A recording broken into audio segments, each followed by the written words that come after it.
त्या बानुबाईला त्या बाईला नांदून देणार नाही.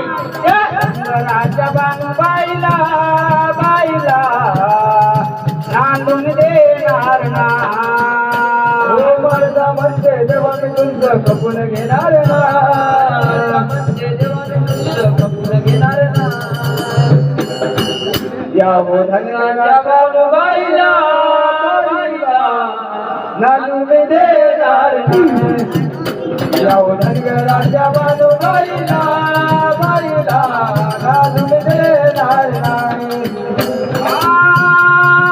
तरी ती बानुबाई चवत माझी झाली, तरी तिचं ठाण असेल या गळाच्या खाली. तरी तिचं ठाण असेल या गळाच्या खाली. तरी तिचं ठाण असेल